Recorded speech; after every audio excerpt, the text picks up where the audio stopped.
2023 წლის აფხაზეთის ავტონომიური რესპუბლიკის ეტალონი მოსწავლე გამოვლინდა. ჩემპიონატის გამარჯვებული გახდა აფხაზეთის ნომერ მე-10 საჯარო სკოლის მოსწავლე ლიზი გორდულაძე. მანამ გამარჯვებით აფხაზეთის ავტონომიური რესპუბლიკის ეტალონი მოსწავლის ტიტული და საქართველოს ეროვნული ინტელექტ ჩემპიონატის ფინალში მონაწილეობის უფლება მოიპოვა. აფხაზეთის ეტალონი მოსწავლის გამოსავლენ ჩემპიონატში ერთმანეთს აფხაზეთის საჯარო და ოკუპირებული გალის რაიონის საშუალო სკოლების 46 მოსწავლე შეიჯიბრა. ინტელექტუალური ჩემპიონატი აფხაზეთის საჯარო და ოკუპირებული ტერიტორიის გალის რაიონის სკოლების მოსწავლეებს საკუთარი რესურსის ცოდნისა და ინტელექტის წარმოჩენის შესაძლებლობას აძლევს.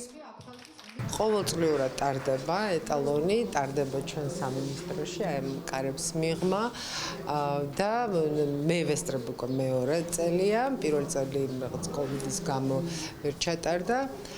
არის ძალიან ამაღელვებელი იმ კუთხით, რომ ერთი ის რომ თავად პროექტია ძალიან მნიშვნელოვანია, ამდენ წელს გაუძლო და ამდენი გამოშვება ყავს და მეორე ის რომ აი იქ იკრიბება მთელი აფხაზეთის სკოლების, სხვადასხვა სკოლების მოსწავლეები იკრიბებიან და ნამდვილად ძალიან კარგი შედეგები აქვს და ძალიან გულშემატკივრობ ამას, ძალიან ვამაყობთ და ძალიან დიდ წარმატებას ვუსურვებ მოსწავლეებს. გამოვავლინეთ ამ წარმატებულ ადამიანებს შორის დღეს ყველაზე იღბლიანები. თუმცა სრულებით დარწმუნებული ვარ, რომ ყველამ წაიღო აქედან მაქსიმუმი, ყველამ წაიღო ის სიკეთის ნაწილი, იმ ბედნიერების ნაწილი, რომელიც ამ პროექტშია ჩადებული და ამღონიზებას ახლდა თან.